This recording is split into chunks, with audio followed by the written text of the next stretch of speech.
On February the 12th of 2017, I received a call that no parent wants to receive. My beautiful 28-year-old daughter was found unresponsive in Alexandria City Park. I drove 2 hours to be by her side, and when I arrived, I was informed that it was a fentanyl overdose. I was in shock, as any parent would be, and tried to understand how this happened. 3 days later, test after test, it was determined that she was brain dead. She was my baby, and I couldn't believe that she wasn't going to make it. I held her hand, as I always did, to comfort her. But this time, it was to comfort me. I signed her death certificate, and then on February the 14th, a memorial on a day of love for a girl who was loved. 300 family members and friends came and said their goodbye. Since that day, I have lost several acquaintances and friends to this drug epidemic.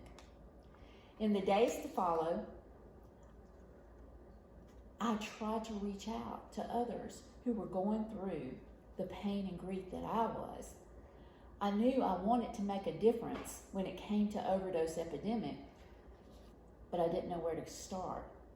That's when I discovered there was no advocacy in Central and North Louisiana. I knew then that Millie's story wasn't over, and I had to advocate for the cause. I established Millie Mattered Overdose Awareness Advocacy Group. But advocacy groups cannot be effective without its volunteers. Now, you might be thinking, this doesn't have anything to do with me. Unfortunately, if things don't change, it will. Right now, in America, 54% of Americans know someone that has overdosed. That is nearly 1 in every 3 people will die of a drug overdose. According to the American Health Rankings report out this January, the overdose rate in Louisiana went from 12 people per 100,000 in 2007 to 25 people in 100,000 by 2018.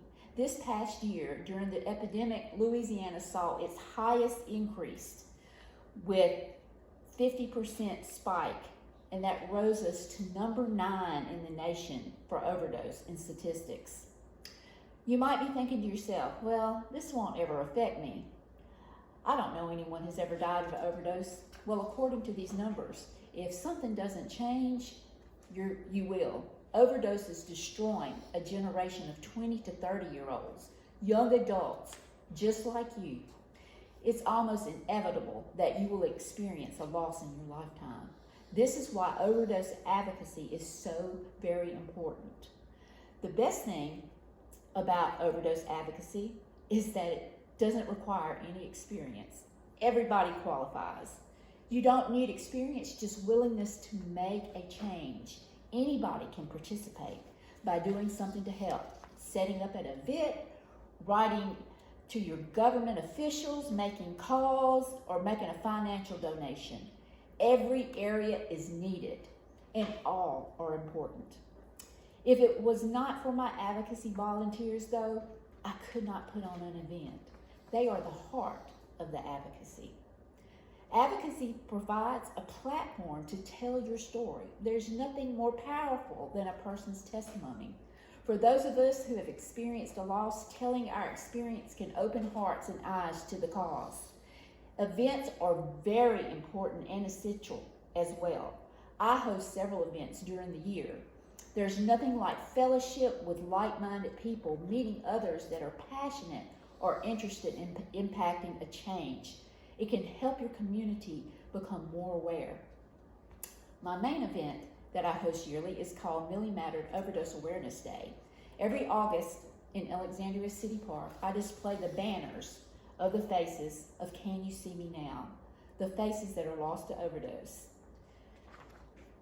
These banners are so overwhelming, but they make a tangible presence and an impact because the faces that you see on this banner, they look like you, they look like me. I still run into those, though, who have no sympathy for the loss of lives. Stigma is the hardest fight that we face with overdose advocacy.